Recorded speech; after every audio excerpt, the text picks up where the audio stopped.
When you finally find your thing, you want the whole world to know about that thing. So you use a thing called Canva to make it an even bigger and better thing. Whether you want to create flyers for that thing, make presentations for that thing, or design merch for that thing, you can do anything. So people can see your thing, feel your thing, love your thing. The next thing you know, it's a thing. Canva, the thing that makes anything a thing. I came out on stage one night, I said, "Oh, I'm from Clan Bobble." This Welsh bloke leapt to his feet. He was going, "That's he says, a stupid name." He said, "Calm down, mate, Welsh place names are confusing and everybody pronounces them differently and the county names keep changing. They go from an old county name to a new county name. It's all very confusing." He said, "No, it's not." He said, "It's not confusing at all." I said, "It is confusing." He said, "It's not confusing." I said, "Where are you from?" He said, "Llandyssil." I said, "It's Llandyssil." "Yeah, you look." He said, "It's Llandyssil." I said, "It's not." He said, "You thinking of the same one, LLANDY, and then as many L's as you could be asked to stick it out for?" "It's Llandyssil." He said, "It's not, it's Llandyssil." He said, "Where are you from?" I said, "Carmarthen." He said, "Oh, up north with the castle." I said, "No, that's Carnarvon. I'm from Carmarthen, down south without the castle." He said, "Oh, in Dyfed." I said, "But it used to be called Dyfed. It's called Carmarthenshire again now. They've gone back to the old name." I said, "It's not far from Llandyssil, where you live." He said, "No, Llandyssil is in Montgomeryshire." I said, "Where the hell is that? I've never heard of it." He said, "It used to be called Powys." I said, "So Llandyssil and Llandyssil are two completely different places." I said, "Do you live there now?" He said, "No, I live in Spain." I thought, sod this.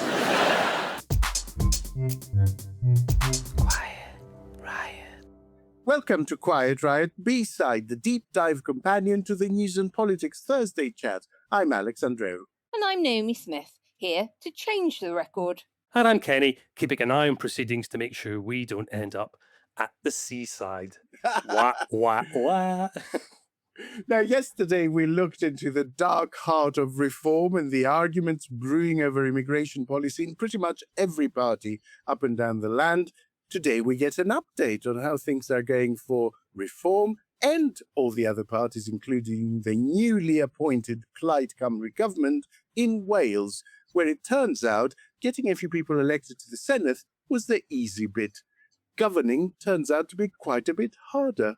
Who'd have thunk it, eh? As always, we turn to Quiet Riot favourite, the brilliant Will Hayward, to fill us in. It's Friday and our second ever Quiet Riot B-Side show.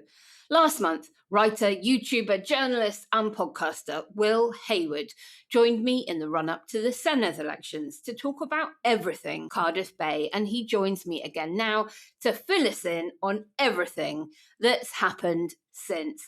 Welcome back, Will. Thank you so much for having me. It's great to be back. Before we begin, I realised we have never fully recounted your career journey to the heady heights of award-winning journalism. So talk us all through it. How did it begin for you? How did you enter the profession, and what's your journey been since? Yeah, so it's interesting. I did a degree in politics at Cardiff University in 2008, and obviously, as I had a social sciences degree, after I left university, I became a personal trainer. Of course. So I worked myself doing that for 4 years. I worked with a friend. We made like a kind of fitness app, and I specialized in training para athletes. So tailoring fitness training specifically to their unique kind of disability. Did that for 4 years. Amazing. And I was still really interested in politics, so I started writing a blog called Well Hung Parliament. You Jim Bros, it's all about how you look. which was probably the most misleading thing I've ever done in terms of journalism. So I did that, and I got into it, and I just thought, you could see, this was just before Brexit, you could see the world was going in a strange direction, and I think I just wanted to, I wanted something that I felt like had a bit more meaning. And I spoke to a person who works as a journalist, and they were telling me, like, the best thing about it is you're essentially professionally mischievous. And that sounded like the ideal career. So I went back to Cardiff University, did my master's, did my 100 words a minute shorthand, got a job at Wales Online, got my seniors. And then it was really, I think, the pandemic for me professionally was really drove my career forward, because I covered for the political editor. She went on maternity leave the day before the first lockdown. Wow. So I took over as political editor with kind of no real contacts or anything the day before we went into lockdown. Ended up, I wrote my first book about COVID in Wales in 2020. And then I wrote another one about Welsh independence in 2022. And then in October 2024, I quit my job at Wales Online. I started working as The Guardian's Wales columnist, but I started my own newsletter. And it's kind of been at the perfect time in terms of Welsh politics because people are actually interested in it for the first time. And I've just taken on my second member of staff. We've opened an office in Newport. Oh, congratulations. That's wonderful. That's brilliant. It was strange that period at the start of the pandemic was, I think, when quite a lot of people in the UK realized just how autonomous the nations are in terms of devolved health decisions because they were each doing their own lockdowns and stuff like that. So I think it really was a golden era in terms of people being interested in what Scotland was doing and what Wales was doing. And it was probably a really good time to be in that position, I guess. Yeah, I think any reporter, what you want to feel like you're doing is journalism that matters. And ultimately, the reason people suddenly cared about it was Welsh politics was because of the direct impact it had on their everyday lives. And people, I mean, that former social policy professor, Mark Drakeford, who could have walked down the street and no one would have known him, was suddenly deciding if you could see your nan. I was saying to someone else the other day that I think the hardest thing about reporting on the pandemic journalistically was, apart from the fact it was just all horrible, you've got a dual thing of you really want to hold these politicians to account and question their decision making, but you also feel that sense of responsibility. But you really need people to follow what they're saying because you need them to follow those rules. And it was a really tough balance to strike, I think. And Drakeford came out relatively well from the inquiry, the COVID inquiry, compared to other political leaders, didn't he? I think probably because of how I cover it, that there was a lot of shortcomings in the Welsh government response to COVID, but I think because he was juxtaposed against Boris Johnson, I mean, if someone it was a low bar, let's say. If someone burns your dinner, you're going to spend less time looking at them than the person who's literally set your house on fire. I think it wasn't just in terms of what they did, it's how they kind of conducted themselves. And I think when people were very, very genuinely scared, the fact that Drakeford just seemed to have read his briefings was a marked change from the Prime Minister of the UK. That is true. Quiet Riot. On the 7th of May, Welsh voters went to the polls in the first election under the new 96-seat Parliament, and they delivered a result that nobody in Welsh politics has lived through before. Labour, the only party ever to lead Wales since devolution began in 1999, was knocked into third place with just 9 seats. Plaid Cymru came out on top with 43. Reform UK, who had just 2 Senedd members going in, won 34. Plaid Cymru are set to form the next Welsh government, ending nearly 30 years of Labour dominance in the Senedd. Plaid Cymru now stands ready to take the necessary steps to form the next government of Wales. Welsh Labour has today suffered a catastrophic result. Today the people have spoken, and now in Reform they finally have a voice. And then came the human drama. First Minister Eluned Morgan lost her seat in Ceredigion Penfro, the first sitting head of government in UK history to be voted out while in post, and stood down as Welsh leader on the spot. I've lost my seat here in Ceredigion Penfro, and I will be stepping down as leader of Welsh Labour.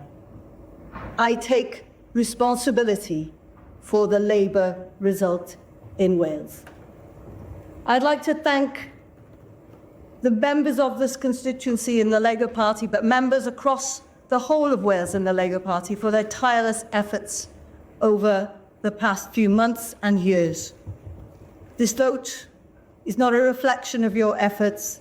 I'd like to thank the volunteers and all the extraordinary efforts of people up and down the country. Thank you for your trust and your kindness and your honesty over several years. Thank you also to my fellow candidates who've worked extremely hard. I'm very proud of what Welsh Labour has achieved over all the years we've led in the Senedd. But today, the pressures on public services are enormous. That change is clearly not coming fast enough. We're living in turbulent times, There are challenges in all directions. Many expect simple answers to very complex questions. But there are no simple answers, and the budgets are limited. Eleanor Morgan delivered a clean yet devastating soundbite about Labour's failure. So where does Wales go from here? Plaid Cymru's Rhyn ap Iorwerth, or as Will calls him affectionately, I think, the Rhynicorn, is First Minister. But he's 6 seats short of a majority and has to decide who he's prepared to dance with, and maybe even more importantly, who's prepared to dance with him. So, to make sense of it all, there really isn't anyone else, Will, that we at Quiet Riot would turn to. And of course, the headlines have all gone big on Labour losing. But underneath that, what do you think is the truest story coming out of the election? Is it the Plaid victory? Is it the Reform surge? Or is it the Welsh Labour collapse?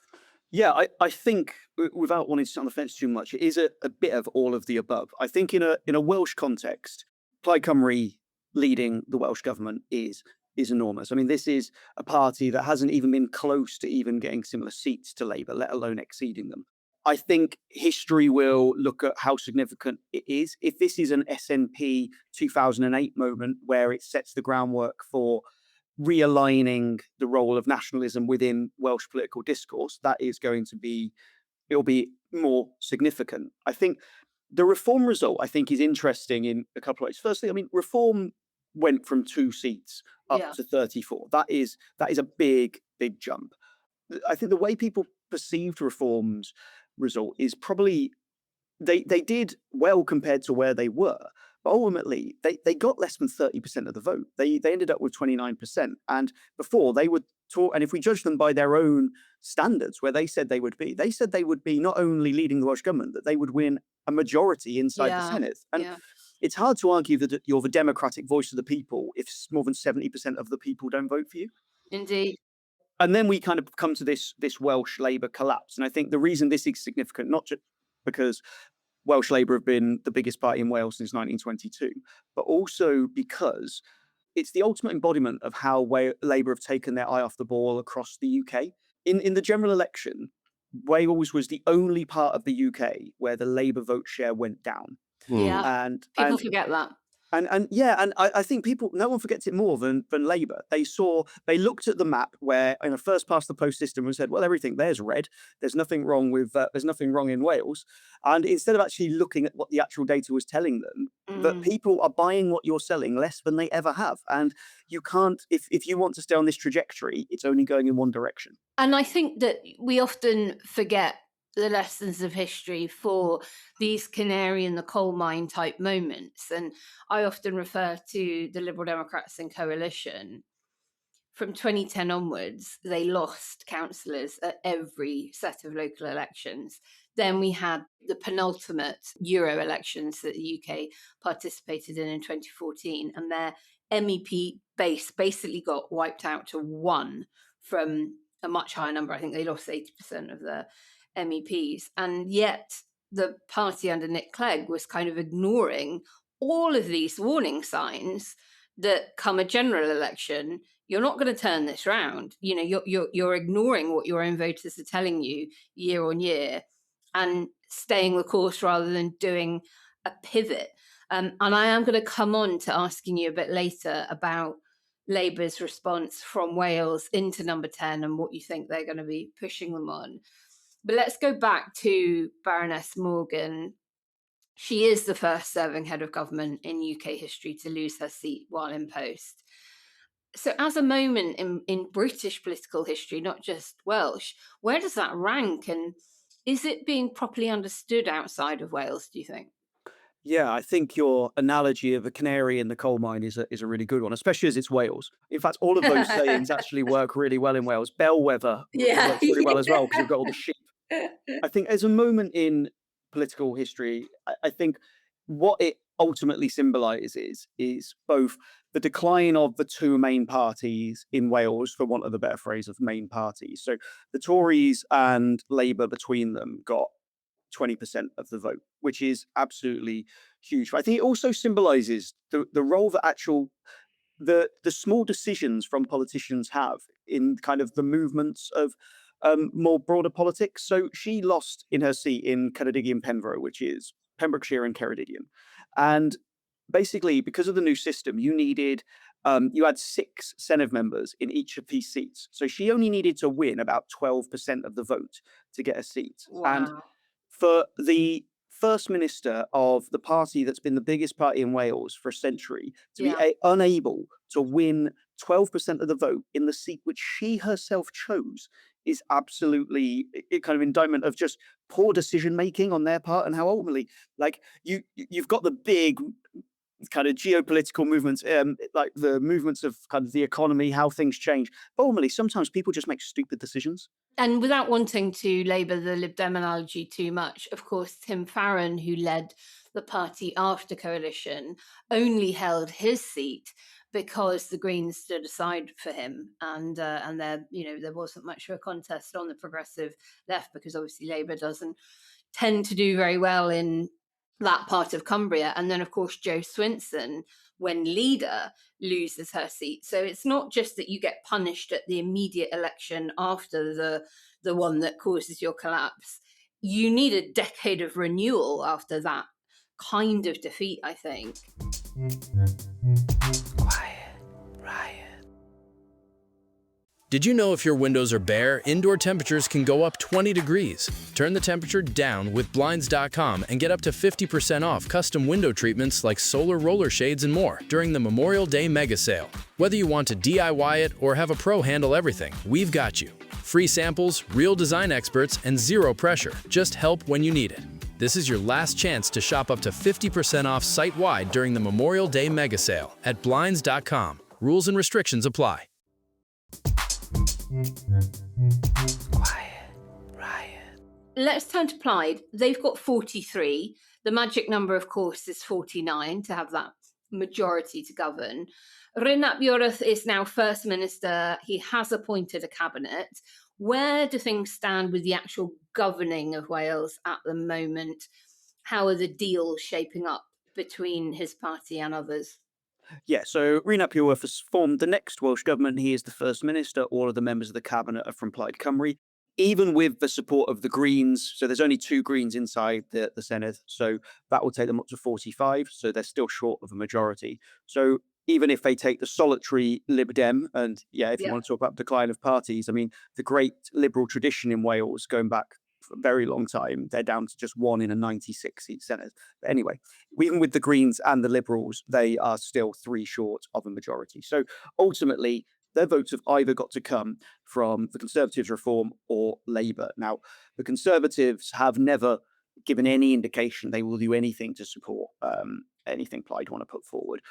Reform have said that they want to be a proactive and reasonable opposition. The evidence we've seen so far isn't that indicative of this, which we can talk about. Surprise, surprise.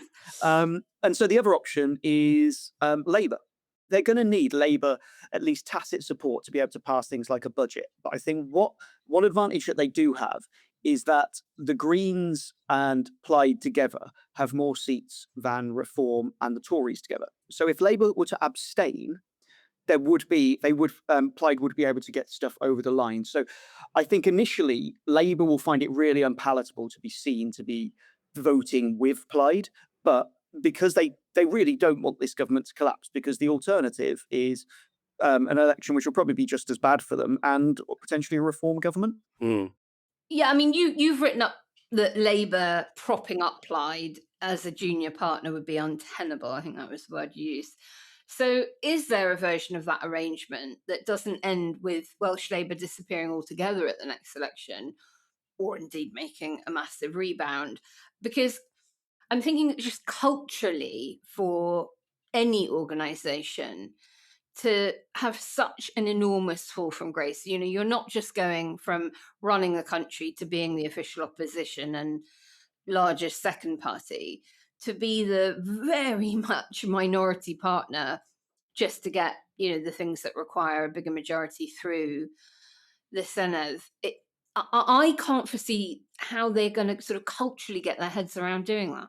The good news for Welsh Labour is that the model for what works for them is abundantly clear because it worked for 100 years. And they've diverged from what was essentially their winning formula for pretty much this election. So what they were always really good was putting the Welsh in Welsh Labour. They always felt much more Welsh than Scottish Labour felt Scottish. Mark Drakeford in the 2021 election, when the previous election before the one we just had, he was advocating for what he called home rule. So he said he wants Devo max, maximum devolution for Wales, except for things which are obviously you wouldn't devolve, like kind of military, foreign affairs, that sort of thing. And that really gave Plaid Cymru nowhere else to go except for Welsh independence. But because especially since Starmer came in, Welsh Labour have moved to essentially walking in lockstep with UK Labour. They've ceded all this ground of people who are not pro-independence, but they like the idea of Wales having a voice, and they like the idea of their leaders standing up for Wales. Labour have ceded all that ground to Plaid. If Labour were to return to that, I think there'd be a lot of people who, would be willing to buy what they sell. But so much of this depends on who the next Prime Minister is. I mean, Andy Burnham is not intrinsically opposed to devolution on principle, like Keir Starmer seems to be. Keir Starmer is incredibly hostile, seemingly, to any power being moved out of the centre, if you define the centre as London. So I think it very much depends on what version of Welsh Labour we see in the future, and that will be in many ways dictated by what leader of UK Labour we see in the future. Well, also, of course, there is going to be a Welsh Labour leadership contest. You've got Ken Skates acting as interim leader. Who do you think the kind of runners and riders are? Is there a name you can think of outside of, a Cardiff Bay bubble that people are talking about, but, or maybe that they're not talking about yet? Is there an outside bet on who could actually win it? Of their 9 Senedd members, Welsh Labour have only got 2 who are new. I actually think Ken Skates is almost guaranteed to be the next leader. I mean, he immediately was named the interim leader. The only other kind of what you'd say big beast who could challenge him is Hugh Aranka-Davies, who was the deputy leader under Eluned Morgan. But he has been named the Llywyd, which is the speaker, and so he's not going to be taking that role. Right. And also Ken Skates is the picked man of Keir Starmer and UK Labour. But might that be a problem for him then if there is a change of Labour leadership in the meantime? That he's too closely associated with the previous management, as it were? I've found in my reporting on Wales to never overestimate how little UK Labour really care. Can I probe you on that? Because, okay, 2 questions. One, what would Ken Skates be saying to number 10 right now, or indeed Andy Burnham, Wes Streeting, etc.? And secondly, is there a sense that you get from Welsh Labour that they're frustrated that the red wall English seats get all the focus? That hero voter that Labour need to win back over, whether that is people like Deborah Mattinson, Claire Ainsley. You get a lot of it from the Blue Labour brigade within the Parliamentary Labour Party, all pushing number 10 to focus on we've got to give those voters in the red wall what they want. What feels like at the expense of Labour voters in Wales and Scotland, and that they sort of get surrendered and taken for granted and subordinated to the red wall voter that the leadership seems so intent on trying to woo back. Yeah, I mean, ultimately, Welsh Labour votes have been taken for granted for a very long time. And also, I think nothing kind of symbolises the status that Welsh Labour has within kind of the wider UK Labour group than the fact that there is, despite the overwhelming success of Welsh Labour for a very long time, there is never close to a conversation about a Welsh Labour politician becoming Prime Minister. Yeah, well, it was Neil Kinnock, the last leader. Yeah, exactly. For decades and decades and decades. When you look at Labour in Wales, there's another axis beyond left and right. There's also pro-Devo and Devo skeptic. So ultimately, the people on the left of the party often also skew to be more positive towards devolution. So Mark Drakeford was very much on that side. And we've seen since the election, he has been vocal in how frustrated he was. But since 2024, none of Welsh Labour's long-standing demands, like changes to the Barnett formula, increase in borrowing powers, increase to the Welsh Reserve, devolution of the Crown Estate, none of them have been remotely entertained. And that is a real frustration that they were like, well, you could have thrown us a bone. It just undermines the Welsh Labour argument of, if you vote for us, we will have more influence with a Labour government in number 10 to extract good stuff away. It's just like, no, literally the opposite may well now be true. You kind of comes back to the question of why is this? And I genuinely had conversations with Welsh Labour MPs who are Welsh Labour technically, but they are much closer to the UK orbit, who genuinely believe that Labour doing badly in the Senedd election wouldn't be a reflection on UK Labour. It would be a reflection on the actions of Welsh Labour, which they really look down on. And to be honest, I think they've got rocks in their head if they think the public make any kind of distinction like that broadly in Wales. Yeah. Do you think you could ever foresee a situation where you have an independent party, much as the Greens have mooted they will do in Wales, and obviously already have in Scotland, as a legal separate entity from the Green Party England and Wales? I think at the very least, the party has to federalise. They're going to realise that it's very hard for them to pick a kind of offering, a policy offering to combat Plaid Cymru, if they are essentially the kind of branch of a UK party. Yeah. And I think I can see there being pressures from some within the party to federalise. The challenge to that is the people holding the reins of power and just how the maths has worked in the Senedd. But most of the MSs who are currently in power are more on that kind of right Devo-skeptic side in terms of where they go in terms of gravity. I can see Scottish Labour, London Labour, and various others being well up for a more federalised party than they've got right now. The new closed list PR system was meant to give Wales a more proportional parliament. Your reporting suggests it's done the opposite, favouring the big parties, but just two different big parties. And the UK-wide pro-PR campaigns often dodge the question of, well, which system of PR do you want? The Lib Dems might want STV and the Greens might want AMS. They all favour different types of PR. I assume now no one is backing this DeHont closed list system after the result, except maybe, I don't know, Plaid.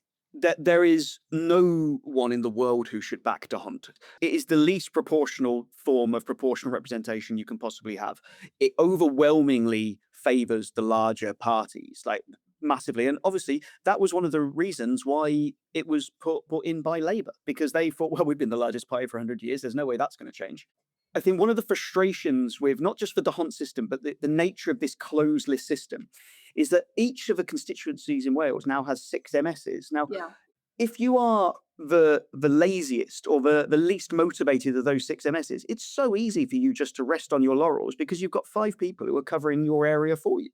You also have the weird situation that nobody has voted for any of these individuals directly. They voted for a party, and that party happened to put them at the top of a list. So if one of those MSs does something untoward or unmanly or breaks the law, and they are removed, there's no by-election. All that happens is the next person on the list goes in. That's automatically, a horrifically undemocratic system. And I mean, the one thing in the UK we've ever done well is at least having that direct link between representative and constituent. And all we've managed to do with this system is break that link, that thing that we did well. And what I find most frustrating about it is, as someone who you can, I mean, I say as though it's not just me. Everyone can see that first past the post is a bit of an abomination now.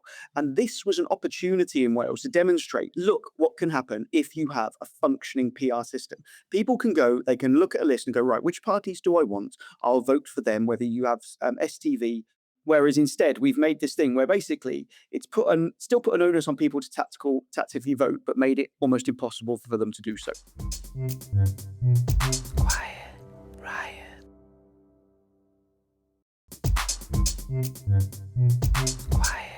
Riot. Let's go on to Reform now, second biggest party. They went from 2 Senedd members to 34 overnight.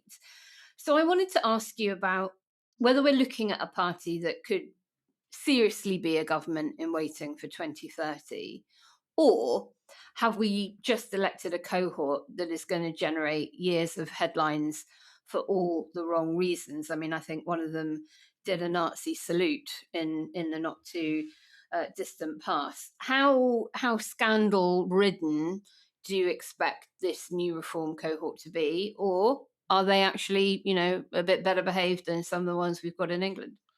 Me and my team went through all 96 of the reform candidates when they were announced. And within about 2 weeks of doing that, we had to go through about another 15 because so many had left, dropped out, been got rid of, which was in a way fantastic for newsletter subscribers, but also quite annoying from a workflow perspective. Yeah, so you mentioned the guy who was accused of doing a Nazi salute. He was the top of their list in the Bridgend area. He had been a Conservative advisor. This picture emerged from 2020. He then stepped down. I think he's now just been appointed as a special advisor. To give you a context around what sort of opposition they're going to be, because we really need a good opposition in Wales. Plaid have made some big promises and they haven't really massively shown their working. So a good opposition in Wales is absolutely vital. So I'll bring your attention to Reform's shadow Minister for Government Efficiency and Finance. He's a big fish. He's a big beast. And his name's Kai Parry-Jones. In the last week, I went through some of his tweets about the kind of stuff he's looking at. The first thing he tweeted was he was angry about a sticker that was above one of the hand dryers in the Senedd. The Senedd has been named like a good employer for people who are neurodivergent. And above the hand dryers, they've been there for about 5 years, there's a sticker saying this is going to be loud when you turn it on. He was furious about this. He tweeted about this and about what a waste of taxpayers' money that was. I will point out he was being paid taxpayers' money to tweet that. And I bet you he is not the kind of guy that washes his hands after he goes to the loo. I wasn't in there. I didn't see if he was a washer after a tinkle. I wouldn't want to cast those sort of aspersions on him. He also tackled some other big issues. He tweeted the fact that he'd been given 2 laptops and a phone and said how outrageous it was, waste of taxpayers' money, that they would have been given £2,000 laptops to do their job, which, to be honest, I think being given a laptop in 2026 is kind of a prerequisite.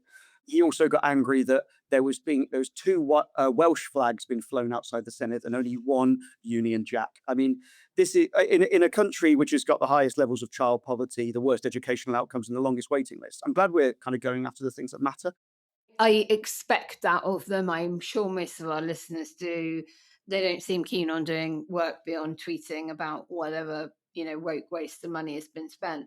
But more seriously, how much of a noose around the neck of Plaid can they become given the size of their grouping?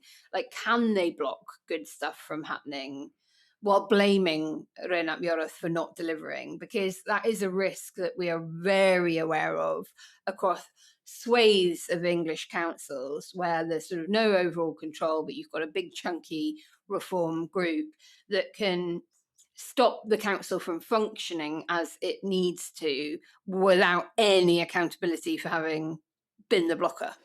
Yeah, I think there is an inherent risk with that. I mean, the advantage is there is a left, centre, progressive, however you want to call it, bloc majority inside the Senedd. So there is a way to get policies through if people can kind of hold their nose and work together. And I don't think it's always a bad thing in a divided society that groups who have some things in common work together. The issue we're going to have with Reform, especially based on their previous iteration of UKIP when they got in 2016. So they got 7 Senedd members in 2016. Yeah. And by the end of 2021, they only had 1 left, and it was Neil Hamilton. Mark Reckless was actually a member of 4 different political parties over the 5 years. Oh, that is a name I've not heard for a while. I mean, he's a man who lives up to his name. What we saw a lot with them was they wouldn't attend committees. They wouldn't attend any of the scrutiny elements of creating legislation. And then they would turn up at the vote for legislation and say, this is an outrageous piece of legislation, I can't possibly vote for it. So I think there is an inherent risk of that happening again. I spoke to people within Reform who said that they are primarily planning to use this as a way of creating good social media content for their audience. As a weapon, yeah. And I'm probably going to ask you to kind of snitch on former employers here. Of course, your output will shine a spotlight on all of that terrible behaviour, the lack of scrutiny, the lack of actually doing their bloody job in being an effective opposition. But how much store do you put in the media landscape across Wales more broadly to do the same and to make sure voters are aware that these people are not governing or, attempting to govern in Wales's best interest?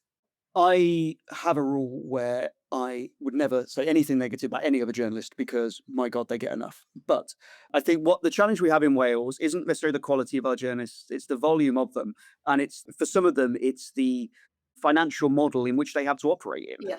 I mean, Scotland have had a media ecosystem for hundreds of years. Yeah. Wales, realistically, in a kind of Welsh-specific focused on Welsh politics, has existed since the start of devolution, and devolution coincided with the absolute plummeting of Print media print and media. a lot of broadcast budget. So I think what is positive about Wales at the moment is the genie won't go back in the bottle, that people are now aware in Wales that devolution has happened, exists. We had over 50% of people vote in the Senate election for the first time ever, which is in a way a low bar. But also, I think media, especially private commercial media, providing they're looking to make a profit and not just parrot the vision of their owners, will tend to follow the interests of the public. And what I found over the last year especially is, for the first time ever, I'm not having to explain the proof of concept that devolution has happened at the start of every article. People do understand that this is a thing. And actually that is so much easier when it comes to actually scrutinizing. So I think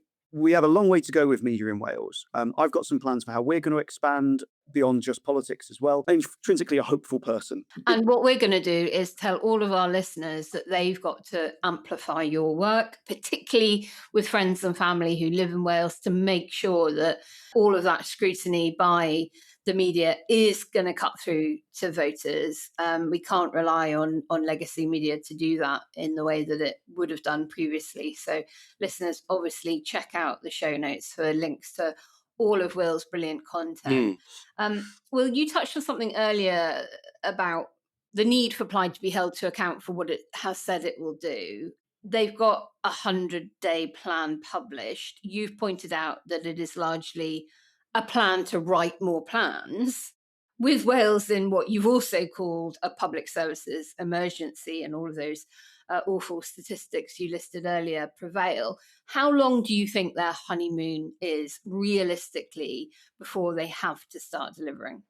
I speak to people in Plaid a lot, and one thing that they are all hyper conscious of is not to do a starmer. That idea that you get in on a mantra of change and then are perceived to have not delivered change quickly. People are impatient. And there is also, I mean, anyone who looks closely can see that you're not going to solve Wales's issues in the first 100 days. You're not going to solve them in the first Parliament. But I think what they're planning to do is, in the first 100 days, is create basically the benchmarks for what success looks like. And you've heard Andreou talk a lot about having this digital dashboard, because nothing gets the people going like a digital dashboard. But he wants to basically say, look, these are the targets we want to be to, and they want to be very, very open about where they are on the way to doing all of the, across a whole range of metrics, from homelessness, house building, education, a waiting list, especially waiting lists. I believe they sincerely believe that's what they are going to do, and I believe they will set it up. My skepticism comes from, if the data ever shows you're not making the progress you want, how open those governments remain. And I think a key part of it will be putting that stuff into the public domain. But the biggest thing is going to be messaging. Like the biggest fall down of Starmer hasn't been just the decisions they've made, it's how they've communicated them. Yeah. And it'll take a person of unique levels of confidence and with unique levels of communication skill to be able to illustrate to a populace and a social media algorithm, which is intrinsically hostile, how you are moving to make their lives better in a very impatient world. I wonder if you need to make like Led by Donkeys and do a live projection of that dashboard onto the wall of the Senedd building so that there is a kind of live visual. How are you doing, guys? I don't know how to say donkey in Welsh. Quiet Riot. Quiet Riot. Finally then, Will, there was this, I felt, very moving moment on the Saturday after the election when Plaid supporters burst into song, interrupting the new First Minister's press interview. Let's have a little listen. It's ambitious, but one that's deliverable too. I'm confident that now we're able to move ahead to deliver that. Green, it's a minority government.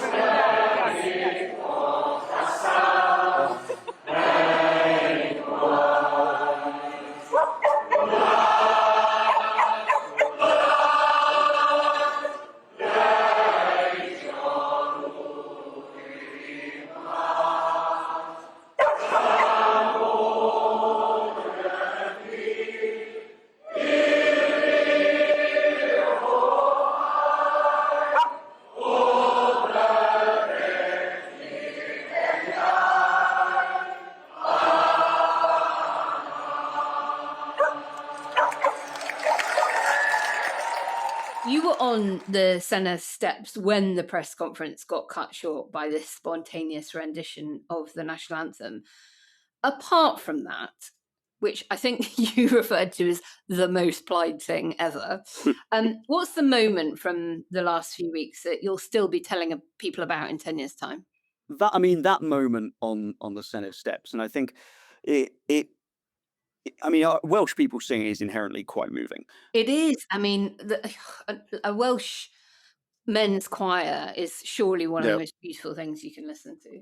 It is, and I think one of the challenges that Plaid have got to navigate is creating a new vision of Wales, which it moves us beyond the kind of exterior view of being a bit of a folk museum. Yeah. And I think that is going to be quite interesting. But what I did, there was two things that jumped out at me. Two different journalists said to me. One of them said, I've never seen a turnout like this in Welsh politics before. There was people who had organically gone somewhere to celebrate. Like, I haven't seen that happen in Welsh politics before. But the other thing that they said was, as the anthem started, they were like, this would never happen with Labour. And actually, I was thinking about that, and I was like, Welsh Labour, as I said, used to be very good at exemplifying their Welshness, but I can't see a national anthem breaking out. And I think this idea of Wales not apologising for itself and putting forward a new, kind of an updated version of Welshness, and that's the challenge Plaid are going to have. It's not just the kind of flag waving, national anthem singing version of Wales. Wales has always been. There's been lots of versions of Welshness, and Plaid's challenge is going to be to create one which appeals to all areas of Wales, not just their kind of traditional heartlands. Yeah, that's kind of politics across the UK at the moment, I think. My only follow-up question, Will, is I didn't know any of this about your background that we discussed right at the start. So under those comfortable clothes, are you like ripped? Are you like behave, totally Alex?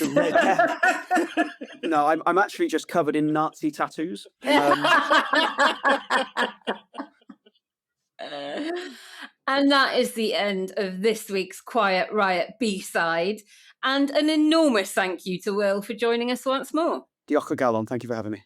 Listeners at home, thank you for joining us too. Don't forget, you've got to go and check out Will's podcast, Substack, social media. We'll leave links to all of that below. And if you're after some beach reading, his latest book is available on the Quiet Riot bookshop too.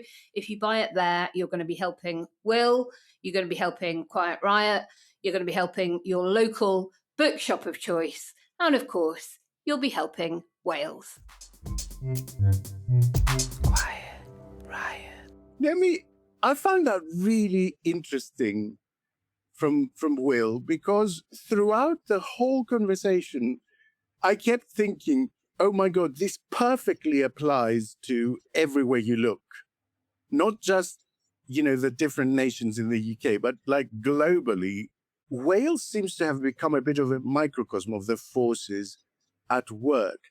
How important is it as Reform's kind of proof of concept that it can be an effective opposition? I mean, hugely.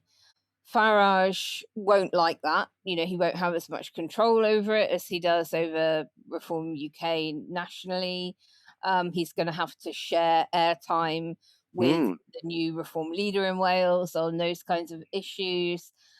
So I think it will be as much of a proof of concept for how he himself can surrender a bit of control, give more airtime to other people, without it descending into the arguments that we've discussed in the Thursday show.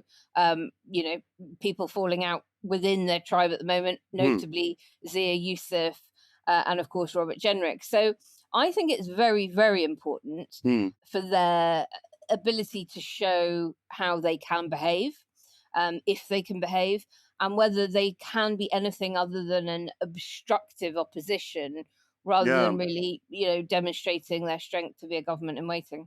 Because I look at it and I think both Labour and the Tories will be hoping that Wales is a bit of a shit show, basically, in the next couple of years, which is a horrible thing to say, but politically, I mean.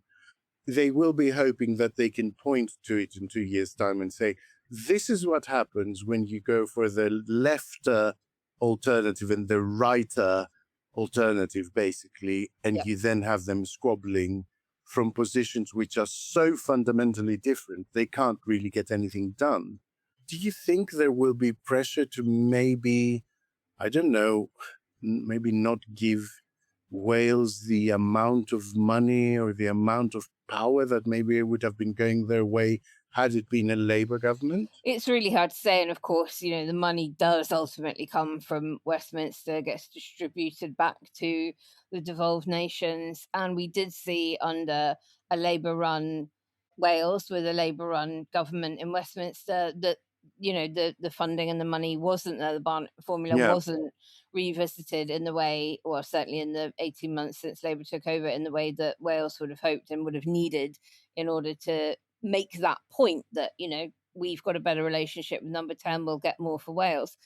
I think it's a really, really tricky position to be in, because on the one hand, they won't want to reward Plaid Cymru and sort of, you know, allow them to succeed where Welsh Labour failed. But on the other hand, they've got to stick to their values of decentralisation and supporting devolution. And certainly an Andy Burnham kind of figure, you would imagine, would accelerate all of that. So fascinating microcosm to watch. And we'll, of course, be bringing back Will for updates in the future. And, you know, I know we're going to get Scottish people and Irish people saying, what about us? We will be doing more B-sides, and we will be focusing on those nations too. Quiet Riot. And now it's time for some good news to end your week with, because frankly, you've had quite a lot of not good news. It's time for Grin and Share It. Good news is welcome to me. Bad news is hell come to me. Good news. I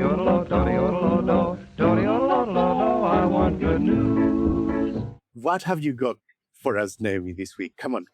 Well, Wales is having a moment. It's a Welsh one. I would stick with the theme. In the Sunday Times Best Places to Live guide earlier this year, 7 Welsh towns and neighbourhoods made the cut, with the little Monmouthshire market town of Usk crowned the very best place to live in Wales. And the judges basically fell hard and fast for Usk's setting. It's on a river. It's got really gorgeous 19th century streets. You know, it's got a picture postcard vibe to it, and a community spirit that you can practically see sprouting out of the flower beds. And this is a town that just picked up another Britain in Bloom Gold award, where volunteers plant thousands and thousands of flowers. They put up nesting boxes for swifts. They run the annual Usk show and campaign for a multi-million-pound cleanup of the river. So there are more than, like, I think, 60 local groups that cover everything from astronomy to philosophy, meaning it's hard to get bored in Usk. You know, really does sound like a great place to live. But it wasn't the only Welsh winner. Inishmon, better known as Anglesey to English speakers, was called breathtakingly beautiful. Cardiff's Pont Canna is described as like a city dweller's dream village. You've got Cowbridge, a lovely blend of medieval bones and Georgian polish. Aberystwyth got a mention. They had a glowing nod for being a seaside town, university hub, and intellectual powerhouse all rolled into one. Llandelo was praised as a down-to-earth market town where things actually get done. Crickhowell, a previous winner, was singled out for its Brecon Beacon setting and very, very proudly independent high street. Crickhowell is also believed to be the inspiration for Crick Hollow in The Lord of the Rings. J.R.R. Tolkien there, and he used the Black Mountains as inspiration for Middle-earth, allegedly. I mean, that's a good enough reason to visit anyway. What are the people? Were they hobbits? Or let's just not go there. But there you have it, from the flower-lined streets of Usk to the wild coast of Inishmon. It turns out some of the very best places to live in the whole of the UK are right on our doorstep in beautiful Wales. You've done us proud. Wonderfully in tune with last week's Grin and Share It, which I really, really loved about Philadelphia. Yeah. You know, it does seem like planting loads of flowers basically has a hugely beneficial effect for a community. it's such a quick change and it's something people will notice. I am amazed that the current government has jumped on it to just make thousands, millions of bulbs available to everyone. Bulbs, tubers, and little plug plants available to everyone, to just plant everywhere, because that's something that people wouldn't notice. The problem is Brexit. We used to buy all those bulbs really cheaply and easily from Holland, and now the problem is always Brexit, is it not? Thank you, Naomi. Listeners, as ever, will drop a link in the show notes so you can not just grin, but also share it and be proud of Wales. And that's the end of today's Cymru-centric show. Huge thanks again to Will Hayward for joining us once more. And thanks also to everyone who's tuned in. If you can help support the show, head over to ko-fi.com/QuietRiotPod, and for $5 a month, we can keep bringing the show free to everyone at the same time, regardless of their ability to pay. We'll be back on Sunday with our more relaxed chewing of this week's gristle. And talking of chewing, we love you all more than Barra Briff. Bye! Bye! Quiet Riot is an audio production by Cooler Heads with Naomi Smith and Andreou. Produced by Kenny Campbell. Music by Mariana Sangeeta. Artwork by Simone Canelu. And edited by me, Alex Reese. Quiet Riot.